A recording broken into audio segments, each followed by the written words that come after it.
Mi madre me sacó del testamento por mi hermana. Me quedé callada. Hasta el día del funeral. Nunca pensé que el día que me hablaran de una herencia me dolería más que cualquier pérdida. Porque no se trataba del dinero. Era lo que ese dinero representaba. El amor que creí que mi madre sentía por mí. Mi madre siempre fue de esas mujeres que parecían tener todo bajo control. Perfecta, elegante, fría. De niña la admiraba, pero también la temía. Era el tipo de persona que te abrazaba con una mano y con la otra te medía. Mi hermana, Laura, siempre fue su orgullo. La princesa, la brillante, la que se parece a mí, decía mamá con esa sonrisa que escondía tanto veneno como afecto. Yo aprendí pronto a conformarme con las obras, con los cumplidos a medias, con los silencios. Y a pesar de eso, nunca la desobedecí. Nunca. Cuando papá murió, yo tenía 23 años. Fue un golpe durísimo, pero también la primera vez que sentí que mamá me necesitaba. Yo era la que se encargaba del papeleo, del banco, del entierro, de los seguros. Laura, como siempre, estaba demasiado ocupada, y mamá me decía, cada noche, «Eres mi roca, hija. No sé qué haría sin ti». Eso bastaba para mí. Esa frase, esa mínima chispa de reconocimiento. Trabajé, cuidé la casa, estuve ahí, durante años, hasta que un día, en medio de una comida familiar, mamá mencionó el testamento. No sé por qué lo hizo, quizás porque quería probarme, quizás porque ya sabía lo que iba a decirme. «No te lo tomes mal, cariño», dijo sin levantar la vista del plato. «He estado revisando mis cosas con el abogado. Todo tiene que estar en orden por si algún día me pasa algo». «Claro», respondí, intentando sonar natural. «Y bueno, Laura se encargará de la casa». «¿Laura?» La palabra me sonó extraña en la boca. «¿La casa? ¿Quieres decir que se la vas a dejar a ella?» Mi madre levantó la vista con calma, como si nada. «Bueno, tú tienes tu apartamento, tu vida hecha. Ella aún está empezando. No quiero que se quede sin nada». Era como si me hubiera dado una bofetada. Una de esas lentas, silenciosas, que te queman por dentro. ¿Y papá estaría de acuerdo con eso?, pregunté. Ella sonrió, esa sonrisa que siempre usaba para cerrar las conversaciones. «Tu padre confiaba en mí, sabía que haría lo correcto, y eso fue todo. Ni una palabra más». Laura bajó la cabeza, fingiendo sorpresa, pero vi el destello en sus ojos. Sabía que eso iba a pasar. Siempre lo supo. Durante días me repetí que no debía sentirme así, que no importaba, que era solo una casa, que lo material no define el cariño. Pero algo dentro de mí se quebró. Empecé a notar cosas, pequeñas pero hirientes. Comentarios en voz baja, decisiones tomadas sin consultarme, reuniones familiares a las que no me invitaban, y mamá, cada vez más distante. Es que Laura vive más cerca. Es que Laura me acompaña al médico. Es que Laura me entiende mejor. Era como volver a ser una niña otra vez, viendo cómo la preferida se quedaba con todo. Pasaron los años. No volví a mencionar el testamento. No quise parecer mezquina. Seguía ayudando cuando podía, enviando dinero, cuidándola cuando enfermaba. Y un día, como si el destino quisiera burlarse de mí, recibí una llamada. Era el abogado de mi madre. Su voz sonaba formal, fría, distante. «Señora Gómez, su madre me pidió que la contactara para confirmar que está al tanto de las últimas modificaciones del testamento». Me quedé helada. «¿Qué modificaciones?», pregunté. «Bueno, su madre decidió redistribuir los bienes. Todo sigue igual, excepto una cosa. La casa ya no figura a nombre de Laura». Mi corazón dio un vuelco. «¿Cómo que no? Ahora pertenece exclusivamente a su madre, pero en el anexo figura un heredero distinto». Tragué saliva. ¿Un heredero? ¿Quién?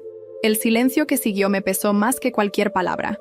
«No tengo permitido divulgarlo sin autorización», dijo él, con esa cortesía que suena a muro. Colgué con las manos temblando. No sabía qué pensar. ¿Mamá se había arrepentido? ¿Había cambiado de opinión? Esa noche la llamé. Tardó en responder. Cuando lo hizo, su voz era suave, casi demasiado. «Hola, hija». «Mamá, el abogado me llamó». «Ah, sí. Le pedí que te avisara». «¿Por qué? ¿Qué cambiaste?» Hubo una pausa larga. Pude oír el sonido de una copa, el tintineo de hielo.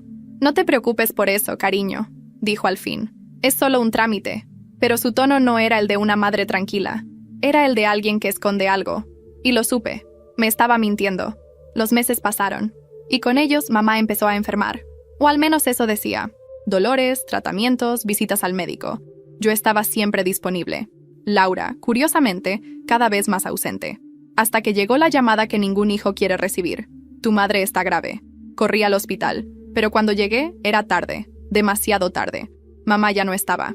Me quedé mirando el cuerpo inmóvil en aquella habitación blanca, con una mezcla de tristeza y rabia. Nunca tuvimos una conversación final. Nunca me pidió perdón. Ni siquiera me dijo la verdad. El funeral fue sencillo, elegante, como todo lo que ella hacía.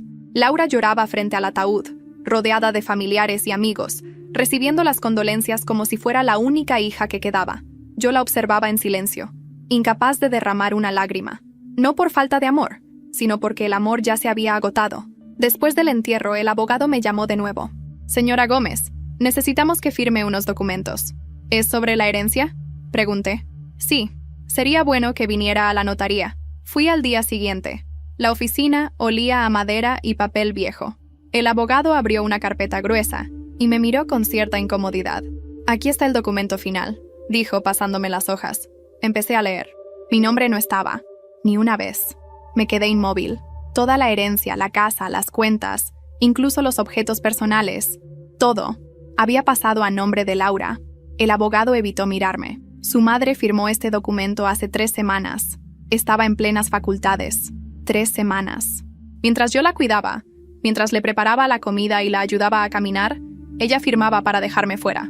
Sentí un calor subir desde el estómago hasta la garganta. No dije nada. Solo asentí, firme, como si no me afectara. Pero por dentro, algo se encendió, porque entendí que no había sido descuido ni favoritismo. Había sido una elección, consciente, cruel. Y si mi madre eligió borrar mi nombre en vida, yo sabría cómo hacer que lo recordaran en su muerte. Miré al abogado a los ojos y sonreí. «De acuerdo», dije con calma. «Firme donde tenga que firmar, porque el funeral aún no había terminado. Y lo que iba a pasar después, nadie en mi familia estaba preparado para verlo». Nunca pensé que el silencio pudiera pesar tanto. El día después del funeral, la casa todavía olía a flores marchitas y perfume caro, a esa mezcla que mi madre siempre usaba para parecer eterna. Había gente en la sala, vecinos, tías, primos, todos hablando de lo buena que fue, de su elegancia, de su fortaleza. Nadie mencionaba lo que era vivir con ella. Nadie hablaba del miedo que te daba equivocarte frente a sus ojos. Yo me senté en un rincón, con el mismo vestido negro que usé en la misa. No tenía fuerzas para cambiarme. Laura se movía de un lado a otro, recibiendo abrazos, aceptando condolencias con esa sonrisa estudiada que heredó de mamá. «Tan fuerte como su madre», le decían, y ella, como si creyera cada palabra, asentía y suspiraba con teatralidad. «¿Estás bien, Isa?», me preguntó una tía acercándose con un plato de pastel. «Sí, tía, solo cansada. Tu madre estaría orgullosa. Fuiste muy fuerte estos días». Sonreí, pero por dentro sentí una punzada. Fuerte, la misma palabra que usaban para justificar todo. Mi madre era fuerte, Laura era fuerte, y yo solo era útil. Cuando todos se fueron, la casa quedó en silencio.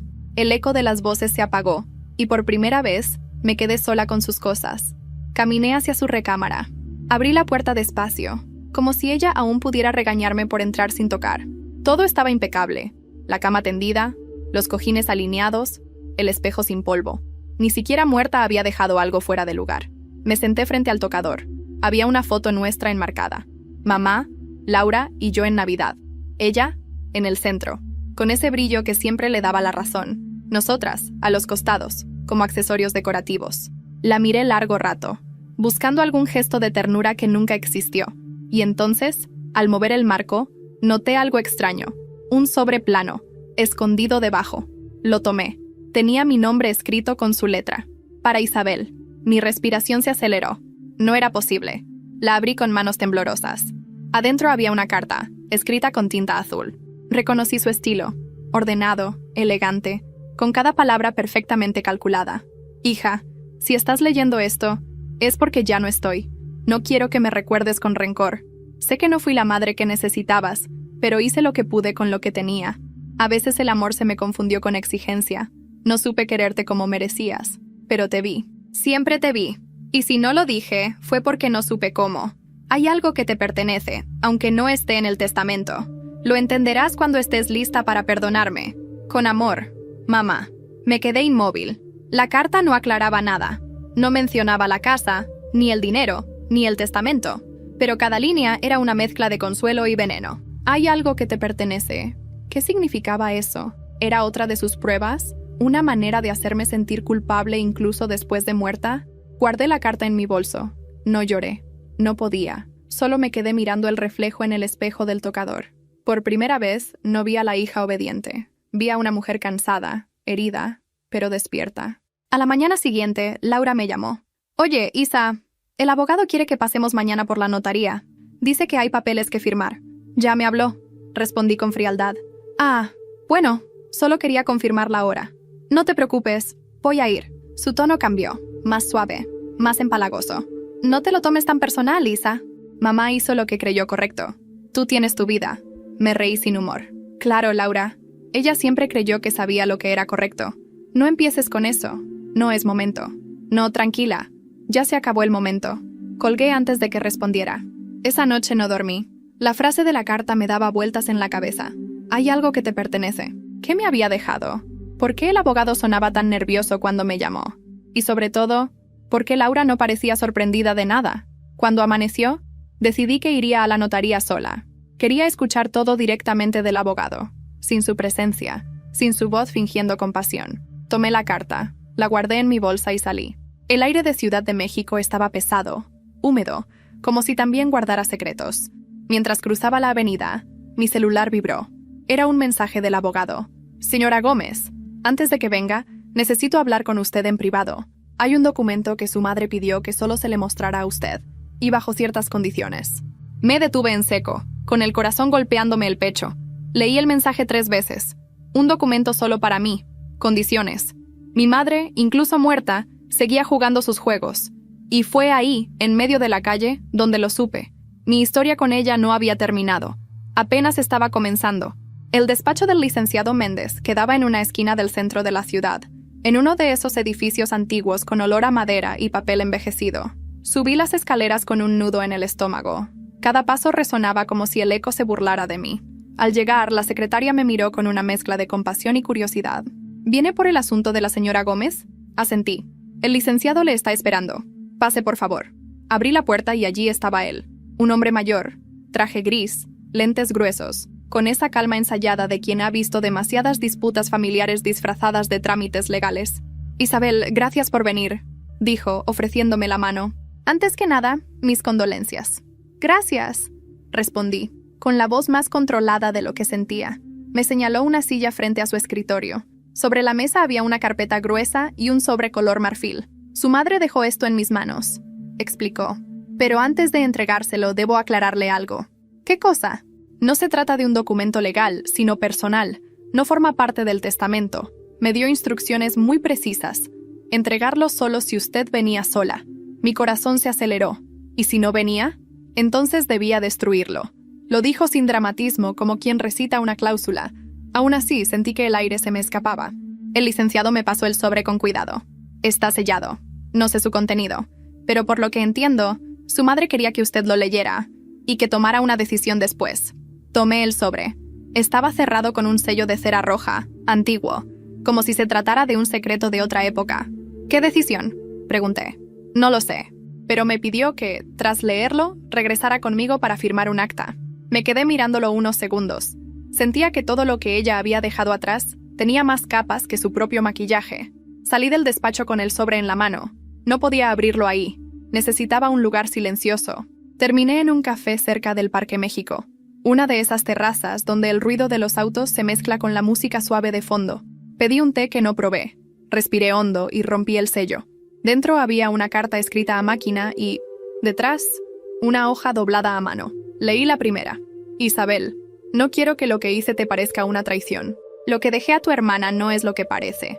Ella tiene mi nombre, pero tú tienes mi conciencia. Dentro de la hoja que acompaña esta carta está la dirección de algo que te pertenece. No es dinero, ni propiedades. Es una verdad que oculté demasiado tiempo. Cuando estés lista, ve. M». Miré la segunda hoja. Era un papel amarillento, arrugado, con una dirección escrita a mano. Calle Magnolia 214, San Ángel. Mi respiración se cortó. Esa dirección me era familiar.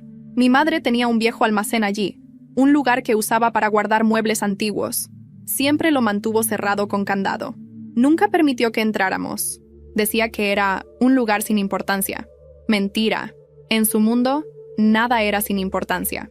Guardé el papel y me quedé inmóvil. ¿Debería ir? ¿Y si era otra de sus pruebas crueles? Pero algo dentro de mí me empujaba. esa curiosidad amarga que sentí toda la vida, buscando entenderla, aunque doliera. Esa misma tarde conduje hacia San Ángel. El cielo estaba nublado, como si el día supiera que no debía brillar. La fachada del almacén seguía igual, portón gris, pintura descascarada, un letrero oxidado que decía Antigüedades M. Gómez. A través de las rendijas vi polvo, cajas apiladas y una lámpara que colgaba torcida. Forcé el candado con una llave que mi madre guardaba en un llavero antiguo que aún tenía en casa. Encajó a la primera. El chirrido de la puerta me hizo estremecer. Adentro, el olor era fuerte, mezcla de humedad y madera vieja. Encendí mi celular para alumbrar. Cajas, fotos, ropas antiguas. Y en el fondo, una mesa cubierta con una manta beige. Me acerqué despacio. Al quitar la tela, vi algo que no esperaba. Un retrato grande, enmarcado, de mi madre cuando era joven, con un hombre que no reconocí. Y una niña. No era Laura. No era yo. La niña tenía unos 6 años, cabello rizado, sonrisa dulce. Detrás del retrato, un papel pegado con cinta. Lo arranqué y lo leí, para que recuerde quién fui antes de convertirme en lo que tuve que ser. Sentí un mareo. Las piernas me temblaron. ¿Quién era esa niña? ¿Y por qué mi madre guardó esto en secreto durante toda su vida? Me senté en el suelo, con el retrato en las manos. Una parte de mí quería huir, otra necesitaba saberlo todo. Porque entendí algo en ese instante. No era la primera vez que mi madre borraba a alguien de su historia. Y si esa niña había existido, si era parte de su pasado, quizás también era parte del motivo por el que decidió borrar mi nombre del testamento. Mientras salía del almacén, el celular vibró. Era Laura. No contesté, pero leí su mensaje. Isa, tenemos que hablar. No es sobre la herencia, es sobre mamá. Encontré algo en su cuarto, algo que creo que necesitas ver. Me quedé de pie en medio de la calle, el retrato en una mano, el teléfono en la otra, y por primera vez desde que murió, sentí que mamá seguía moviendo las piezas. No dormí esa noche. La imagen de la niña del retrato me perseguía cada vez que cerraba los ojos. Tenía algo en la mirada, una dulzura que yo nunca vi en mi madre, y esa frase, para que recuerde quién fui antes de convertirme en lo que tuve que ser, me daba vueltas como un eco sin salida. A las 8 de la mañana, Laura volvió a llamar. Esta vez contesté. ¿Qué quieres?, pregunté, aún con la voz tensa. Isa, no empieces con tu tono. Te juro que no te estoy buscando por el testamento. Entonces, ¿por qué? Hubo un silencio corto. Ese tipo de pausa que huele a mentira. Encontré una caja en el closet de mamá. No sé si tú la viste. Tenía tu nombre. El corazón me dio un salto. ¿Mi nombre? ¿Estás segura? Sí, pero antes de que te emociones, déjame explicarte. No era nada bonito. Sentí un nudo en la garganta. ¿Dónde estás? En la casa. Si quieres venir, te espero. Colgué sin responder. El camino hasta la vieja casa familiar me pareció interminable. Era sábado. Las calles de Coyoacán estaban llenas de vida, pero yo sentía que iba a una cita con un fantasma. Cuando llegué, la puerta estaba abierta. Laura me esperaba en la sala, con el cabello recogido y esa expresión seria que usaba cuando quería parecer adulta. Sobre la mesa, una caja de zapatos color vino. «Ahí está», dijo cruzándose de brazos. «¿La abriste?» «Sí». Me senté y miré dentro. Había fotografías antiguas, recortes de periódicos y una libreta pequeña de cuero, con mi nombre grabado en la tapa. Pero lo que más me impactó fue una carta, doblada con cuidado, dirigida a «Isabel, cuando ya no me tengas miedo». Levanté la mirada. «¿Tú la leíste?» Laura negó con la cabeza. «No, me pareció demasiado personal». Desdoblé la carta. La letra de mamá era la misma de siempre, firme, controlada, casi fría. «Isabel, siempre supe que algún día ibas a buscar respuestas. No te las di cuando debías, porque no sabía cómo hablar sin destruirte. La niña del retrato se llamaba Sofía. Era mi hija. Murió antes de que tú nacieras. Nadie lo sabe, ni tu padre. Yo la perdí por una negligencia mía. Desde entonces, juré no volver a amar con debilidad. Cuando te tuve, quise ser fuerte. Y fui cruel. No me perdones por eso. Pero entiéndelo. Te crié para que sobrevivieras al dolor que yo no soporté. El papel me temblaba en las manos. Sofía. El nombre me sonó familiar, como si lo hubiera oído en sueños. Mi madre había perdido una hija, y todo encajaba. El favoritismo, la distancia, su obsesión con el control. Laura no era el reflejo de la hija perfecta, era el reemplazo. Y yo, el recordatorio constante de su error. ¿Quién era Sofía?, preguntó Laura en voz baja. Su primera hija, respondí, sin apartar la vista del papel. ¿Qué? ¿Cómo que su primera hija? Antes de casarse con papá. Nunca nos lo dijo. Laura se dejó caer en el sofá, pálida. Dios, eso explica tantas cosas. Sí, explica todo. Guardé la carta y tomé la libreta de cuero. Dentro había páginas y páginas de notas de mamá. No eran diarios. Eran listas. Lo que debo hacer para mantener el control. Lo que no debo permitir sentir. Lo que no debo decirle a Isabel. Cada frase era una orden para sí misma. Una confesión disfrazada de disciplina. Laura me miraba, atónita. ¿Te das cuenta de lo que esto significa? Asentí. Significa que no era que no me quisiera. Es que no sabía cómo hacerlo sin recordar lo que perdió. Nos quedamos calladas un buen rato. En el silencio, algo cambió entre nosotras. Por primera vez, no había competencia. Solo dos hijas mirando los restos de una madre que nunca fue capaz de amar sin culpa. Pero entonces Laura habló, y su tono cambió. Isa, hay algo más. ¿Qué cosa? Mamá dejó otro sobre, con mi nombre. La miré fijamente. ¿Y? Dice que es para entregártelo cuando yo entienda la diferencia entre heredar una casa y heredar una culpa. Me quedé helada. ¿Y ya lo entendiste? Laura me miró a los ojos, con algo que parecía miedo. Creo que sí. Pero no vas a creer lo que contiene. Se levantó, fue al dormitorio de mamá y regresó con un sobre blanco. Lo abrió frente a mí. Dentro había una llave dorada y una nota. Isabel sabrá qué abrir. Yo no. Laura me la entregó sin decir palabra. Yo la tomé, y en ese momento supe exactamente qué debía hacer. La llave pertenecía al mismo tipo de cerradura que vi en el almacén de San Ángel. Había una puerta cerrada al fondo, que no había podido abrir. Esa noche, volvería. Y esta vez, no me iría sin conocer todo lo que mi madre me ocultó. Volví al almacén de San Ángel esa misma noche.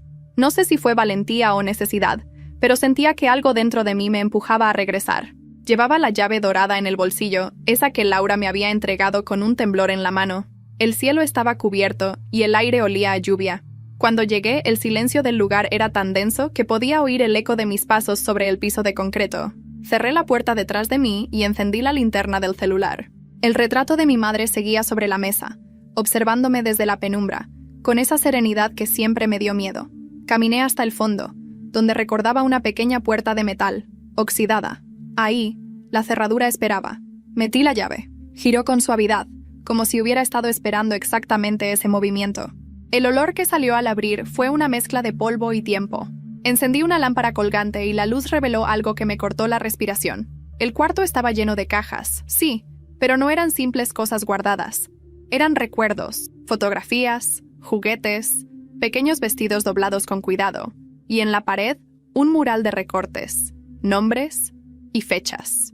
Sofía. El nombre se repetía una y otra vez, en notas, en etiquetas, en dibujos infantiles con su letra. Me quedé inmóvil. Era el santuario de una niña que ya no existía, el rincón que mi madre escondió del mundo. En el centro del cuarto, sobre una mesita, había una caja de madera clara, con un candado diminuto. Busqué entre los cajones y lo encontré. Una llave diminuta pegada al reverso de una foto. Abrí la caja. Dentro había algo que nunca imaginé. Una cadena de oro con un dije pequeño en forma de luna. Y una carta. Mi nombre estaba escrito con tinta desvaída. Para Isabel, si alguna vez llegas hasta aquí. La abrí con manos temblorosas. Hija, si estás leyendo esto, encontraste a Sofía. Fuiste la única que podía hacerlo. No quiero que pienses que la amé más que a ti, pero ella fue la razón por la que me convertí en lo que fui. Perdí a una hija, y con ella perdí la parte de mí que podía ser tierna. Cuando naciste, prometí no repetir mis errores, pero el miedo me hizo cruel. Nunca supe amar sin protegerme. Si algún día me perdonas, guarda su luna, y vive distinta a mí, vive con suavidad. Las lágrimas llegaron sin aviso. No eran de rabia ni de tristeza, eran de alivio. Por fin entendía. Sofía no era un secreto vergonzoso, era el fantasma que habitó nuestra casa todos esos años. Y mamá había vivido intentando corregir algo que no tenía arreglo. Yo había sido la hija que cargó con su culpa. Laura, la que recibió su perfección. Y Sofía, la que nunca dejó de existir en su mente. Tomé el dije y lo sostuve entre mis dedos. Era pequeño, frío, pero al mismo tiempo sentí que pesaba más que todo lo que había heredado Laura. Escuché un ruido detrás. Me giré de golpe. Laura estaba en la puerta. «¿Te seguí?», dijo respirando agitada. No podía quedarme sin saber. «¿Cómo me encontraste? Te vi salir. Sabía que vendrías aquí». Entró lentamente y miró a su alrededor. Sus ojos se abrieron al ver las paredes cubiertas de fotos. «¿Qué es esto?», susurró. «El pasado que mamá no quiso contarnos». «¿Sofía?», asentí. «Su primera hija». Laura se acercó al mural y pasó la mano por una foto de la niña. «Se parece a ti», dijo, apenas audible. «Lo pensé», respondí. «Quizás por eso me trataba como me trataba». Laura se giró hacia mí, con los ojos húmedos. «¿Y ahora qué hacemos con esto?» «No lo sé, pero no pienso ocultarlo». Nos quedamos en silencio, rodeadas por el peso de esa historia. La lluvia empezó a golpear el techo, y por primera vez, sentí que el sonido no era triste. Era una especie de limpieza, una confesión del cielo. Laura rompió el silencio. «Isa, hay algo más que no te dije». «¿Qué?» «Mamá me escribió otra carta. Me pidió que, si algún día tú descubrías la verdad del almacén, te entregara algo más». Metió la mano en su bolso y sacó una llave más pequeña, plateada. No tengo idea de qué abre, pero mamá escribió: «Será el cierre que ambas necesitan». Tomé la llave. Era diferente, antigua, más delicada, y en el reverso grabadas dos iniciales. RG. R.G. Pregunté. «¿No sé quién es?», dijo Laura, mirando alrededor. Pero yo sí lo sabía. En una de las cartas del archivo, había un nombre subrayado una y otra vez junto a el de Sofía. Rafael G. Un escalofrío me recorrió el cuerpo. Rafael, el hombre que aparecía en el retrato junto a mamá y la niña. El hombre que no era mi padre. Apreté la llave entre los dedos, sin saber si estaba a punto de abrir una puerta, o una herida que había dormido 40 años. No pude dormir esa noche. La llave plateada descansaba sobre mi mesa, brillando cada vez que pasaban los faros de un coche por la ventana. Era pequeña, elegante y de algún modo amenazante. No dejaba de preguntarme qué podía abrir. Y sobre todo, quién era exactamente Rafael G. Revisé las cartas, los recortes, las fotos. En una de ellas, una vieja fotografía doblada dentro del mural, se veía el mismo hombre del retrato, alto, de cabello oscuro y sonrisa amable. Detrás, escrito con la caligrafía perfecta de mi madre, se leía: Rafael, el principio y el final. Me quedé mirándola largo rato. El nombre me sonaba familiar, como si hubiera estado escondido en algún rincón de mi infancia. Y entonces recordé algo.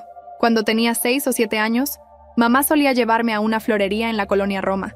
Siempre pedía las mismas, lilas y azucenas. La dueña del local, una mujer de voz dulce, siempre la llamaba Mariela, no María, como todos la conocían. Una vez, mientras mamá pagaba, un hombre salió del almacén trasero y la saludó con un gesto discreto. Ella bajó la mirada nerviosa. Él le dijo: «Cuídate, Mari». Y ella respondió casi susurrando: «Tú también, Rafa». Sentí un escalofrío. Rafa. Rafael G. Ese debía ser él. Busqué la florería en internet. Aún existía, con el mismo nombre, Florería San Rafael. Era absurdo, pero no lo dudé ni un segundo. Al día siguiente, iría. Llegué justo al mediodía. El local seguía igual a como lo recordaba.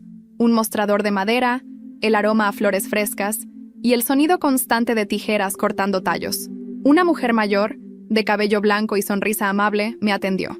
«Buenos días. ¿En qué te ayudo?» «Busco a Rafael». Su expresión cambió. «¿Rafael Gómez?» «No, Rafael G. Creo que era su apellido inicial. Tenía una florería aquí hace muchos años». «Ah», murmuró bajando la mirada. «Sí, claro que lo recuerdo. Murió hace tiempo. Era mi hermano». Mi garganta se cerró. «¿Su hermano?» «Sí, pero ¿por qué preguntas por él?» No sabía qué decir. Me limité a sacar la foto del retrato y mostrársela. Ella la miró con asombro. «Dios mío, ¿dónde conseguiste esto?» Mi madre lo guardaba. Ella es la mujer de la foto. La mujer se llevó una mano al pecho. «Mariela, no puedo creerlo». La escuché pronunciar su nombre con ternura, no con la frialdad con la que todos decían María. «¿Usted la conoció?», pregunté. «Claro, Rafael la amó más que a nadie, pero ella desapareció de su vida de un día para otro. No volvió jamás». Sentí que el aire se me escapaba. «¿Tuvieron una hija?», pregunté en voz baja. La mujer me miró con tristeza. «Sí, Sofía, mi sobrina». El mundo se me vino encima. No había duda. Sofía era hija de Rafael y de mi madre, antes de casarse con mi padre. La mujer siguió hablando. Después del accidente, Rafael nunca se recuperó.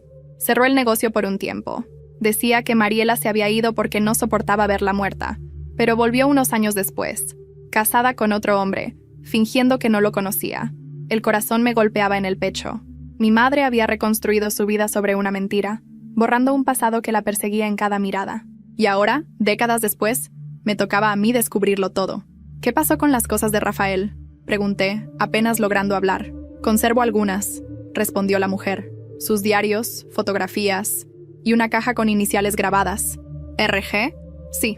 La acompañé hasta la parte trasera del local. El olor a tierra húmeda era intenso. Sacó una caja pequeña de metal y me la entregó. Él siempre decía que si algún día Mariela o alguien de su familia venía a buscarlo, debía entregar esto. La llave encajó perfectamente. Dentro había una libreta vieja, una carta y un sobre sellado. El sobre tenía mi nombre, no el de mi madre, el mío. Lo abrí. Isabel, si estás leyendo esto, es porque encontraste a Sofía. No sé qué te habrá contado tu madre, pero quiero que sepas algo. Ella me amó. Y a tu hermana también. Lo que pasó no fue culpa de ella. Fue mía. Yo manejaba aquel día. Yo perdí el control. Tu madre me pidió que no lo dijera nunca. No quiso que la gente pensara que había perdonado al hombre que mató a su hija. Por eso me borró de su historia. Pero tú mereces saberlo, porque esa culpa no te pertenece. Me quedé sin respiración. El papel temblaba entre mis manos. Sofía no había muerto por culpa de mamá. Había muerto en un accidente provocado por Rafael. Y mamá había cargado sola con la culpa para proteger al hombre que amaba. Lloré. No de tristeza, sino de comprensión. Toda mi vida había creído que mi madre era cruel por elección. Pero ahora entendía. Su crueldad era el precio de su silencio. La mujer me miró, sin entender del todo lo que acababa de leer. ¿Estás bien? Asentí, secándome las lágrimas. Sí, solo necesitaba saber. Salí de la florería con el alma en ruinas, pero por primera vez, con la verdad completa. El pasado de mi madre ya no era una historia de frialdad, era una historia de dolor y expiación, y aunque la entendía, no la perdonaba. Esa noche volví a casa y encontré un mensaje de Laura. Solo decía, Isa, ven mañana a la casa. Hay gente preguntando por ti. Dicen que es importante, que es sobre mamá. Sentí un escalofrío. ¿Quién más podía quedar después de tantos secretos? ¿Quién más sabía algo que nosotras no? Me quedé mirando la luna desde mi ventana, el dije de Sofía colgando de mi cuello, sabiendo que el siguiente amanecer traería una verdad aún más difícil de enfrentar. La mañana siguiente amaneció gris, con una neblina espesa sobre la ciudad. Conduje hasta la casa de mi madre sin saber qué esperar. Había pasado toda la noche pensando en Rafael, en Sofía, en esa cadena de mentiras que se había transmitido como una herencia invisible. Por primera vez, sentía algo parecido a compasión por mi madre, y al mismo tiempo, una rabia profunda por el daño que ese silencio había dejado en nosotras. Cuando llegué, Laura me esperaba afuera, con el rostro tenso. «Pasa», dijo apenas me vio. «Están adentro». «¿Quién es?», pregunté desconfiando. «El abogado. Y otra mujer. Dice que fue enfermera de mamá». La seguí al interior. En la sala, sentados junto al retrato familiar, estaban el licenciado Méndez y una mujer de unos 60 años. Cabello corto, uniforme color crema. Se levantó al verme. «Isabel», dijo con una voz suave. «Soy Teresa. Cuidé a tu madre los últimos meses». «Sí, la recuerdo», dije, intentando mantener la calma. «Ella me pidió que guardara algo. Me dijo que te lo entregara cuando todo estuviera dicho». Sacó un sobre blanco y me lo extendió. Laura se cruzó de brazos. «¿También hay uno para mí?», preguntó con sarcasmo. «No, señorita», respondió Teresa con firmeza. Su madre dijo que esto era solo para Isabel. El abogado se aclaró la garganta. «Yo solo vine como testigo». Me pidió que certificara la entrega. Abrí el sobre. Dentro había una carta, una hoja doblada y un pequeño sobre con tierra seca. La carta comenzaba sin saludo. «Ya sabes quién fue Rafael, y sabes quién fue Sofía. Ahora quiero que sepas quién fui yo después de perderlos. No fui madre, ni esposa, ni mujer. Fui una sombra. Y esa sombra creció dentro de esta casa, alimentándose de ustedes. Perdóname por haberlas hecho parte de mi penitencia. Si estás leyendo esto, lleva la tierra que guardé y espárcela en San Ángel.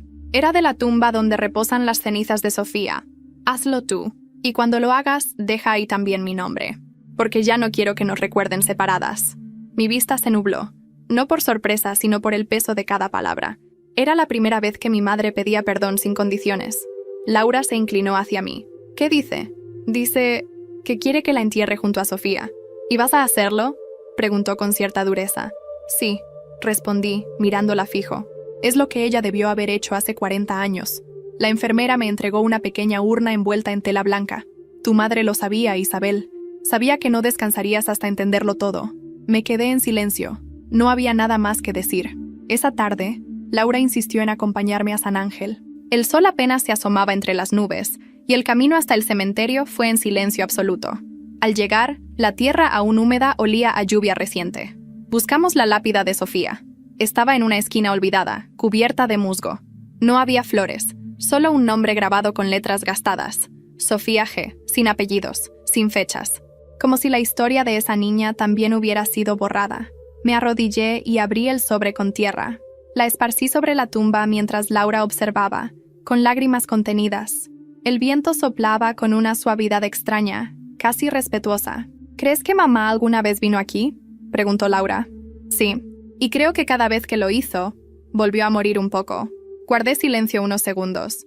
Luego saqué del bolso la pequeña urna. «Quiero que leas conmigo», le pedí. Laura asintió. Entre las dos, enterramos las cenizas en un hueco junto a la lápida. No rezamos, no dijimos discursos. Solo nos quedamos en silencio, viendo cómo la tierra cubría los restos de nuestra madre, mezclándose con los de Sofía. Y fue entonces cuando lo sentí, una paz nueva, ligera, casi imposible, como si al fin alguien hubiera cerrado una puerta que llevaba demasiado tiempo abierta. Laura me tomó la mano. «Isa», dijo con voz temblorosa. «Mamá también me dejó una carta, pero no la quise abrir hasta que termináramos esto». «¿Y ahora?» «Ahora sí». Sacó el sobre de su bolso y lo abrió. Leyó en voz alta. «Laura, fuiste mi reflejo, pero no mi verdad. Todo lo que te di fue miedo disfrazado de amor. Cuida a tu hermana. Ella es la única que sabrá cómo seguir adelante». Laura se quebró en llanto. La abracé. Por primera vez, sin distancia, sin resentimiento. Solo dos hijas, reconciliadas en la verdad. Nos quedamos así hasta que el sol empezó a caer, y justo cuando íbamos a irnos, una mujer se acercó. Tenía una carpeta en las manos. «¿Son familia de Mariela Gómez?», preguntó. «Sí», respondí. «Era nuestra madre. Soy del archivo civil», dijo ella. «Disculpen la intromisión, pero encontré algo mientras digitalizábamos documentos. Un testamento antiguo a nombre de Mariela Gómez y Rafael García, fechado en 1981. Laura y yo nos miramos, congeladas. «¿Un testamento?», pregunté. «Sí», asintió la mujer. «Y en él figuran 3 nombres. Sofía, Laura e Isabel». Sentí un vértigo. Un documento de hace 40 años. Un testamento conjunto. Uno que mamá nunca anuló. La mujer extendió la carpeta hacia mí. «Creo que esto le pertenece». Y en ese instante, entendí que nuestra historia aún no había terminado. Solo había cambiado de tono. El documento estaba amarillento, pero perfectamente legible. La mujer del archivo civil nos lo entregó con un respeto extraño, como si entendiera que no era un simple papel. Nos quedamos en el auto sin decir nada por un largo rato. Laura sostenía la carpeta con ambas manos, mirando el nombre de mamá escrito con letra firme, Mariela Gómez. Yo rompí el silencio. «¿Te das cuenta de lo que esto significa?» «Sí», dijo, sin apartar la vista del papel. «Mamá y Rafael hicieron un testamento juntos, antes de que tú o yo siquiera existiéramos. Lo abrimos. Dentro la primera página decía: en caso de fallecimiento de uno de los firmantes, los bienes compartidos pasarán a nombre de nuestras hijas, Sofía García, y cualquier hija nacida de este vínculo o reconocida por ambos». Tragué saliva. «¿Cualquier hija nacida de este vínculo?», repetí en voz baja. Laura me miró, confundida. «¿Qué quiere decir eso?» «Que mi madre nunca anuló este testamento, Laura. Y legalmente, eso me incluye. Por primera vez, no supe si reír o llorar. Durante años había vivido creyendo que mamá me había dejado sin nada. Y ahora, desde el pasado, su firma me devolvía lo que el presente me había negado». Laura cerró la carpeta con brusquedad. «No, no puede ser tan simple». «No lo es», respondí con calma. «Pero es real. Isa, yo no puedo con esto. Mamá me dejó la casa, los bienes, todo. No me pidas que ahora renuncie a eso. No te estoy pidiendo nada.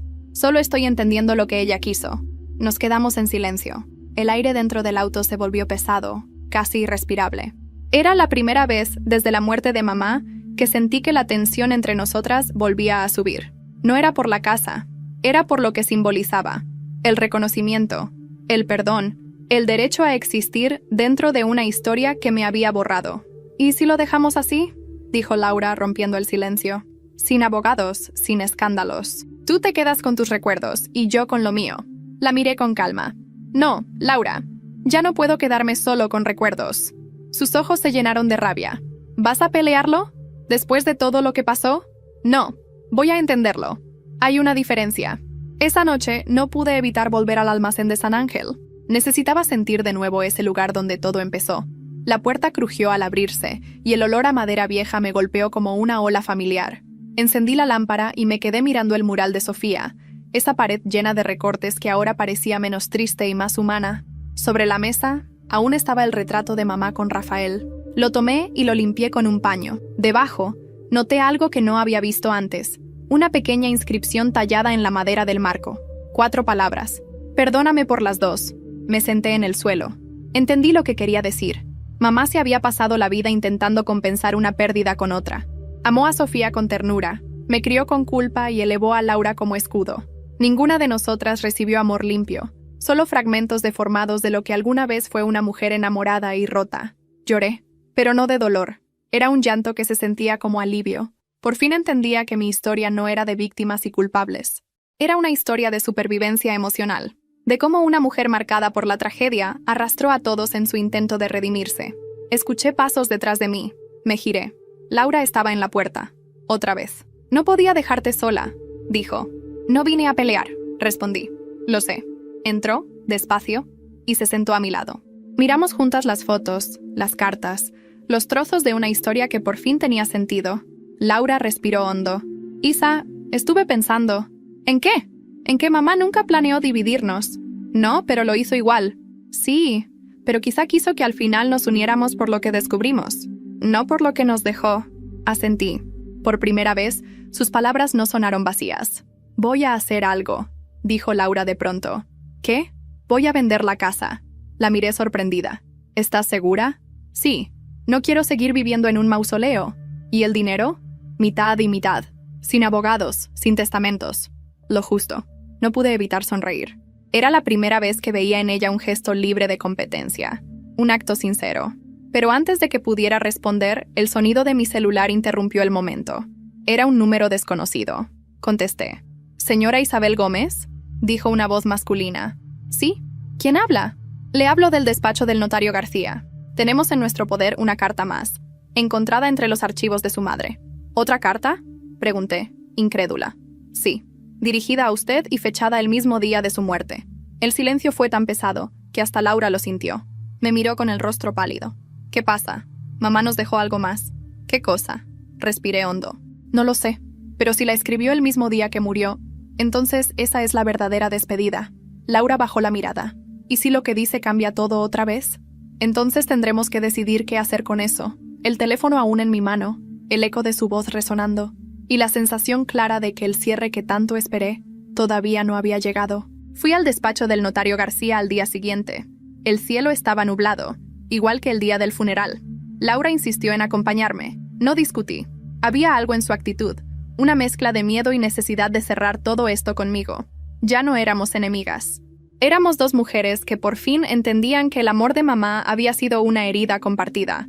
El notario era un hombre joven, de voz grave y modales precisos. Nos hizo pasar a una pequeña sala donde sobre la mesa había un sobre lacrado. Este documento llegó con un retraso, explicó. Lo envió su madre a través de una empresa de mensajería privada 3 días antes de su fallecimiento. ¿Y está seguro de que era para nosotras? Pregunté. Sí, dijo entregándome el sobre. Está dirigido a nombre de Isabel y Laura Gómez. Tomé el sobre. El lacre tenía las iniciales MG, pero lo que más me sorprendió fue la caligrafía. No era la pulcra y distante letra de siempre. Era temblorosa, humana, vulnerable. Lo abrí con cuidado. Adentro había una carta y una llave dorada distinta de las anteriores, con un pequeño número grabado, 21. Leí en voz alta. Mis hijas, cuando lean esto, yo ya habré terminado mi papel en esta historia. No sé si lograron entender mis silencios. No sé si fueron capaces de perdonarme, pero quiero dejarles algo que no se puede registrar ni vender. La verdad sobre nuestra casa. La llave que guardan abre la habitación 21 del Hotel Mirador, en San Ángel. Ahí guardé los archivos personales de su padre y míos, y una grabación que no quería que nadie más oyera. Si aún me aman, escúchenla juntas. Y después, decidan qué hacer con lo que descubran. La carta terminaba con una línea corta, escrita con otra tinta. Las amé a las dos, pero no supe cómo hacerlo al mismo tiempo. Me quedé en silencio, sin poder moverme. Laura respiraba con dificultad a mi lado. ¿Una grabación?, preguntó. Asentí. Sí. Mamá nos está hablando desde el otro lado, Laura. El Hotel Mirador quedaba a pocas calles del almacén. Era un edificio antiguo, con fachada color crema y balcones de hierro. El recepcionista, un hombre de cabello gris, nos reconoció apenas dije el nombre de mamá. Ah, la señora Gómez. Sí, Ella alquilaba esa habitación todos los primeros jueves del mes. Laura y yo nos miramos. ¿Sola?, pregunté. Siempre sola. Nunca se quedaba a dormir. Subimos al segundo piso. La habitación 21 olía a encierro y a perfume viejo. El mismo aroma que aún flotaba en su casa. Sobre la mesita de noche había un pequeño reproductor de voz y una nota escrita a mano. Presiona play. Laura me miró. ¿Lista? No, respondí. Pero hazlo. Ella presionó el botón. La voz de mamá llenó el cuarto. Más frágil que nunca, casi irreconocible. Si están escuchando esto, es porque ya saben quién fue Sofía y quién fue Rafael. Pero hay algo que no saben. Su padre lo supo todo. Lo supo desde antes de casarse conmigo. Laura me miró, impactada. La voz siguió. Él aceptó criar a una hija que no era suya, con una sola condición: que yo nunca volviera a mencionar a Rafael ni a Sofía. Por eso el silencio se volvió mi castigo. Me casé con un hombre que me dio estabilidad, pero no amor. Y cuando ustedes nacieron, yo ya no era capaz de amar sin miedo. El sonido de su respiración se escuchaba entrecortado. No sé si hice lo correcto, pero sé que traté de mantenerlas a salvo. Si alguna vez sienten que no fueron suficientes, recuerden esto. No era que no las amara. Era que ya no sabía cómo amar a nadie sin destruirlo. El reproductor se detuvo. Laura se cubrió el rostro con las manos. Yo me quedé quieta, escuchando el silencio posterior, tan denso que dolía. Por fin entendí todo.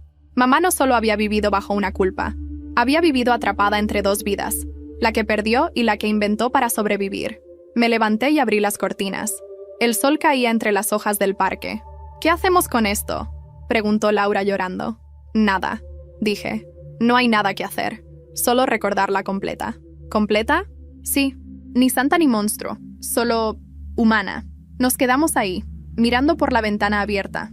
El aire fresco entró y por un momento sentí que la habitación respiraba con nosotras. Antes de salir, dejé la carta y la llave sobre la cama. Laura me miró, extrañada.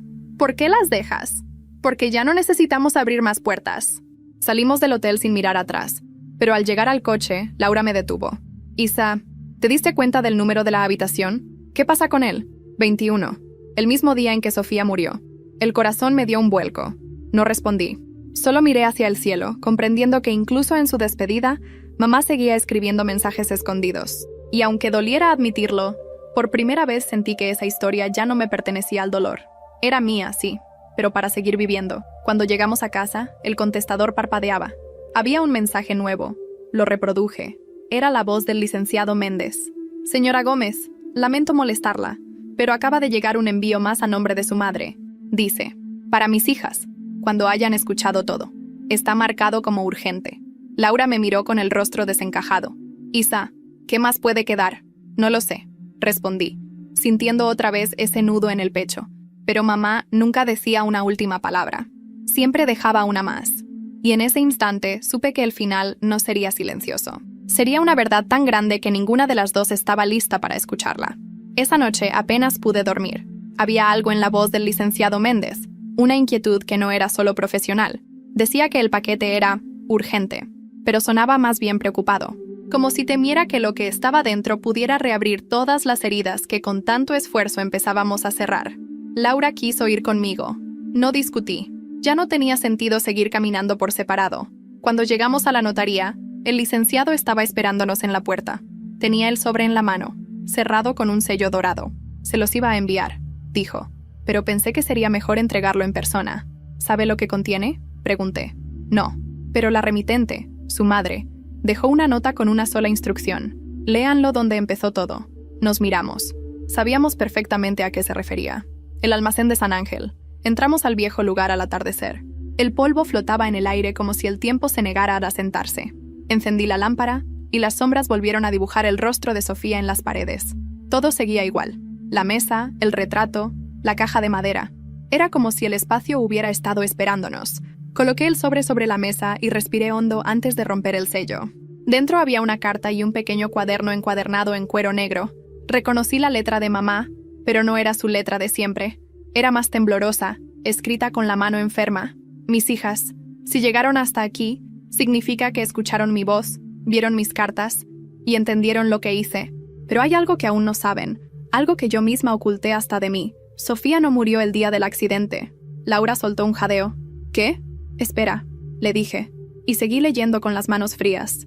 El cuerpo que enterramos no era el de ella. El coche cayó al río y cuando lo sacaron, el rostro estaba irreconocible.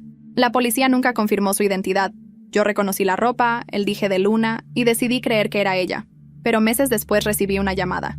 Una mujer decía tener información. Decía que una niña con el nombre de Sofía había sido vista en un hospital de Guadalajara. Fui y la vi, pero ella no me reconoció. Me temblaban los labios. Laura se cubrió la boca con ambas manos. No puede ser. Seguí leyendo. Era ella. Lo sabía. Pero estaba viva y en otra familia. Me dijeron que la habían rescatado del coche, sin memoria, sin registros. Fue adoptada por una pareja que nunca supo quién era. Y yo no tuve el valor de reclamarla. Pensé que si la dejaba ir, podría al fin seguir adelante. Pero nunca lo hice. Sofía creció. Y años después, sin saber quién era yo, se cruzó de nuevo en mi vida. Laura me miró, con los ojos abiertos de par en par. ¿Qué significa eso? No lo sé. Aún. La siguiente línea me heló la sangre. Se cruzó en mi vida cuando vino a trabajar a mi casa. La contraté sin reconocerla al principio, pero lo supe. Lo supe en el momento en que la vi cantar la misma canción que yo le cantaba de niña. Isa, susurró Laura, pero yo ya no podía hablar. Seguí leyendo, sin respirar. No tuve el valor de decirlo. No quise destruir su nueva vida, pero la culpa fue demasiado. Cuando ustedes crecieron, me juré no volver a guardar secretos. Fracasé otra vez. Sofía siguió viniendo a la casa, ayudándome con el jardín, con las compras. A veces se quedaba a cenar, y ustedes nunca supieron quién era. Me quedé mirando las letras, con los ojos nublados. Recordé a una mujer joven que ayudaba a mamá con el jardín cuando yo tenía 15 o 16 años. Se llamaba Lucía. Siempre cantaba bajito mientras regaba las plantas. Mi madre la miraba con una ternura extraña, diferente. Una ternura que yo nunca entendí. Lucía, escribió mamá, era Sofía.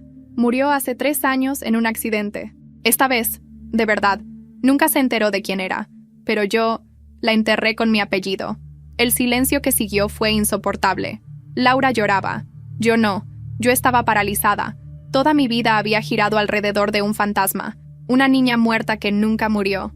Y cuando finalmente volvió, mamá la tuvo frente a sus ojos sin decirle una palabra. Laura rompió el silencio.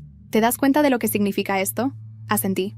Sí, Sofía vivió, Isa, y mamá la dejó ir 2 veces. Me acerqué a la mesa y tomé el cuaderno negro. Era un diario. Las últimas páginas estaban escritas con trazos torpes. Las leí en voz alta. No fui buena madre para ninguna de ellas. Las perdí a todas. A una por accidente, a otra por miedo, y a la última por orgullo.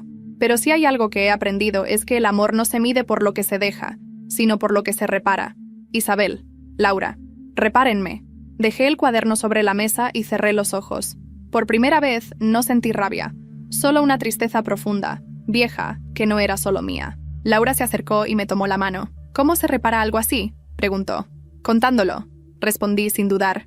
Salimos del almacén cuando ya oscurecía. El aire olía a lluvia otra vez. Mientras caminábamos hacia el auto, sentí algo dentro de mí cambiar. Por primera vez no me importaba la herencia, ni los papeles, ni los bienes. Mi madre ya no era la mujer que me había herido. Era solo una mujer que no supo sobrevivir a su propia culpa. Laura abrió la puerta del auto. ¿Y ahora?, me preguntó. Ahora le daremos el descanso que nunca tuvo. ¿Cómo? Con la verdad. La miré fijamente. Vamos a contar su historia, Laura. Toda. Sin adornos. Sin vergüenza. Ella asintió, con los ojos brillando entre lágrimas. Y por primera vez, sentí que mamá podía escucharnos. No desde un altar de culpa, sino desde algún lugar donde al fin había encontrado paz. Pero justo cuando íbamos a arrancar, mi celular vibró. Un mensaje desconocido. Solo decía, sé quién era Sofía. Y no todo lo que les contó su madre era cierto. Mi cuerpo se quedó helado. El remitente no tenía nombre, solo un número. Y el texto venía desde Guadalajara. Laura me miró. ¿Quién es? No lo sé, pero una cosa sí sabía. El pasado de mamá aún tenía una última sombra esperando ser revelada. El mensaje no tenía firma, solo una dirección. Hospital General de Guadalajara, piso 3, Archivo de Pacientes 1985. Por un momento pensé que era una broma, una casualidad cruel, pero algo dentro de mí me dijo que debía ir, que si no lo hacía, viviría con la duda para siempre. Laura quiso acompañarme. Viajamos al día siguiente. El camino desde Ciudad de México hasta Guadalajara fue largo, silencioso y tenso. Cada kilómetro parecía una pregunta sin respuesta. Cuando llegamos, el hospital era antiguo, con paredes de color crema y pasillos interminables que olían a desinfectante. Un archivista mayor nos atendió. Buscamos registros de una niña llamada Sofía, dije. Ingresó después de un accidente en 1981. El hombre revisó papeles amarillentos, carpetas apiladas. «Aquí hay algo», murmuró, sacando un expediente con una etiqueta rota. «Paciente sin identificar. Femenino. 6 años. Rescatada de accidente vehicular. Memoria parcial. Nombre sugerido. Sofía». Sentí un escalofrío. Era ella. Pero lo que el hombre agregó después me heló la sangre. Fue adoptada meses después, por una familia García Hernández. Laura y yo nos miramos. «¿García?», susurró ella. «¿Como Rafael García?». Asentí. El archivista siguió leyendo. Y lo más curioso, la madre adoptiva era enfermera. Teresa Hernández. Me quedé sin aire. Teresa. La misma Teresa que nos había entregado la última carta de mamá. La misma que dijo haberla cuidado en sus últimos meses. ¿Está viva?, pregunté. No lo sé. Dejó el país hace años, respondió el hombre. Pero aquí está su dirección anterior. Esa tarde fuimos a la dirección. Era una pequeña casa en las afueras, con un jardín seco y una puerta verde. Golpeé. Una mujer anciana abrió lentamente. Nos miró, confundida. ¿Puedo ayudarlas? ¿Usted es Teresa Hernández?, pregunté. Sí. ¿Quiénes son? Le expliqué quiénes éramos. Hijas de Mariela Gómez. La expresión en su rostro cambió. No fue sorpresa, fue resignación. Nos hizo pasar. Su madre sabía que vendrían algún día, dijo, sirviendo café con manos temblorosas. ¿Por qué no nos dijo nada?, pregunté. Porque no era el momento, respondió, mirándome a los ojos. Y porque lo que ella me pidió que les dijera no se puede leer en una carta. Se tiene que escuchar. Sacó una pequeña grabadora del cajón. La encendió. La voz de mi madre sonó una vez más, suave, cansada. Isabel, Laura, no les mentí por maldad. Les mentí para que no odiaran a nadie. Sofía no murió. Y sí, Teresa la adoptó. Cuando la encontré viva, no pude recuperarla. Pero años después, cuando Teresa supo quién era yo, me buscó. Acordamos que Sofía nunca sabría la verdad. Fue mejor así. Pero lo que no saben es que Sofía tuvo una hija. Y esa hija, la conocieron. Laura me miró confundida. ¿Qué dice? Seguí escuchando. Su nombre era Clara. Era la muchacha que ayudaba en la casa. La que te trajo el té cuando te enfermaste, Isabel. La que Laura contrató sin saber quién era. Era mi nieta. El mundo se me vino abajo. Recordé a Clara, aquella chica amable que trabajó con nosotras por poco tiempo. Tenía una sonrisa idéntica a la de Sofía, aunque entonces no lo noté. Desapareció un día, sin explicación, y mamá lloró en silencio durante semanas, diciendo que la muchacha no había vuelto. La voz en la grabadora se quebró. No pude soportarlo otra vez. 2 veces la vida me quitó a Sofía. No les conté, porque no quería que el dolor siguiera pasando de generación en generación. Pero ahora lo saben todo. No busquen más. Lo que queda, háganlo vivir en paz. La grabación terminó con un clic seco. Solo el tic-tac del reloj llenaba el aire. Laura lloraba en silencio. Yo me quedé mirando el suelo, intentando procesar todo. 3 generaciones de mujeres heridas por el mismo secreto. Una línea de culpa que se repetía como una maldición. Tomé la mano de Teresa. ¿Clara está viva? Ella negó con la cabeza. Murió en un accidente hace 2 años. ¿Tenía familia? No, solo ustedes. El silencio pesó como piedra. Volvimos a Ciudad de México días después. El camino de regreso fue diferente. No había enojo ni lágrimas. Solo una calma extraña, como si todo el dolor ya hubiera dicho su última palabra. En casa, abrí la vieja caja de mamá. Guardé dentro las cartas, el dije de Luna y el diario negro. Luego cerré la tapa y la dejé sobre la mesa. ¿Qué harás con eso?, preguntó Laura. Lo entregaré al archivo histórico, respondí. ¿Por qué? Porque nuestra historia no debe repetirse en secreto. Pasaron meses. Laura vendió la casa y se mudó a Querétaro. Abrió una librería pequeña con su esposo, dedicada a libros sobre memoria y perdón. A veces me llama solo para decir, hoy soñé con mamá. Sonreía. Yo sigo en la ciudad. Trabajo como terapeuta familiar, tal vez por necesidad de entender a los otros, o de entenderme a mí. Cada tanto vuelvo al almacén de San Ángel. Ya no queda mucho. Solo el eco y las fotografías que no tuve el valor de llevarme. A veces dejo flores en el suelo, frente a la pared donde aún cuelga la foto de Sofía. Le hablo, aunque sé que no puede oírme. Le cuento lo que somos ahora, mujeres distintas, unidas por algo más fuerte que la sangre, por la verdad. Y así terminó todo, no con una herencia ni con un escándalo, sino con un perdón silencioso que llegó tarde, pero llegó. Mi madre quiso ser recordada por su perfección, pero lo será por su humanidad. porque aunque destruyó tanto, también dejó algo que vale más que cualquier casa o testamento, la posibilidad de empezar de nuevo. Hoy, cuando me miro al espejo, ya no veo a la hija que quedó fuera del testamento, veo a la mujer que escribió el último capítulo de su propia historia. Y cuando dejo la puerta del almacén entreabierta al irme, siento que alguien respira detrás, como una brisa leve que dice, «Ya está, ahora sí, descansa». Y yo respondo en voz baja, «Tú también, mamá». Isabel transformó el dolor en propósito. Se dedicó a ayudar a otras familias a romper silencios como el suyo. Nunca se casó, pero aprendió a construir vínculos sin miedo. Laura encontró paz lejos de la casa materna. Su librería se convirtió en un refugio para mujeres que habían vivido historias parecidas. Teresa murió un año después de la visita, dejando un sobre para Isabel con una sola frase: «Gracias por liberar a todas». Sofía y Clara quedaron en la memoria como los nombres que unieron a 3 generaciones.